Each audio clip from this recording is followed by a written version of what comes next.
Hey, my name is Hermes. I'm a student activist in Ontario. Ontario is a province in Canada. I'm a student at the Ryerson University, which is one of the biggest universities in Toronto, and I'm currently organizing a campaign against Doug Ford, our right-wing premier, who's just taken power in Ontario. So I just want to give a brief kind of context to the situation that's currently unfolding in Canada today. That the crisis that started 10 years ago in 2008 and 9, the international crisis of capitalism, has frankly never ended for most working class people. That their living conditions have only gotten worse and have only been degenerating since 2008. And those countries that did see a bit of stability since 2008 are now also experiencing their own economic and political crisis. And Canada is one of those countries that in 2008 and in the 10 years since then, it managed to achieve a sort of stability, you could say. But however, that stability was only achieved by racking up billions and billions of dollars in debt. And finally, that debt has to now be repaid. And who's going to repay that debt? It's the working class of Canada. And so you have a situation now in which a right-wing premier has been elected in Ontario, Premier Doug Ford, and is now unleashing a savage policy of austerity and essentially destroying all of the economic and social gains that have been made by the working class over the last few decades.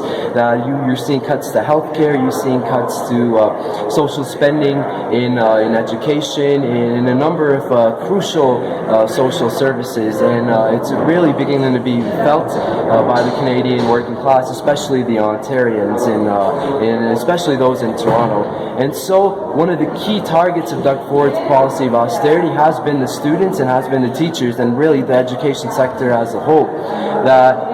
Student debt in Canada is one of the highest in the world, and the student fees are also extremely high, and so you have programs that grant students loans and grants and living grants to get by and get their education. But those grants, which were meager to begin with, are also being clawed back by the Ford government, and the students have begun to fight back. And so in Ontario over the last few months, you've seen walkouts of thousands and thousands of students fighting back against austerity, calling for free education, calling for student strikes, and the section of the IMT in Canada, FightBack, is playing a leading role in this struggle against the Ford government. And our day-to-day organizing is always done with the perspective of connecting the current policy of austerity that is being carried out by the Ford government to the general crisis of capitalism, because austerity in Canada isn't isolated in Canada, that you see austerity in every single country around the world today, and the students of those countries are also fighting back, and Canada is no exception. So Fight Back in Canada is putting forward the demand not only to reverse the cuts to our OSAP and our program of loan and grants, but we're calling for free education altogether, because after the crisis there was billions and billions of dollars that the government handed out to the big billionaires and the banks that caused the crisis in the first place. So we explain to the students that we meet on the streets that there is money. The money does exist. There's a lot of money in society, but that money is in the pockets of the big banks and in the government. We need to take that money and put it in these crucial services like healthcare and education that people fundamentally need to live. And so that's how we explain the current situation of the students, and we're winning students from all layers of this struggle.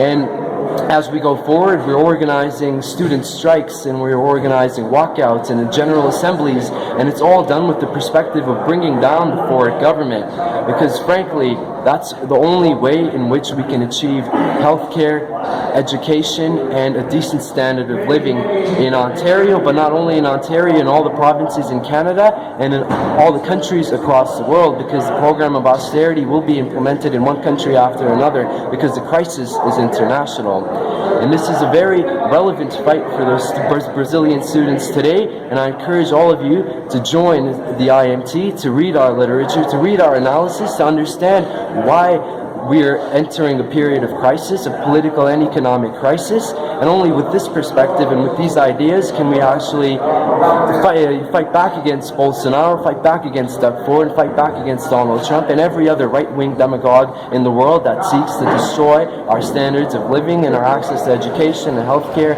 and a number of other crucial services. So, Fora Bolsonaro.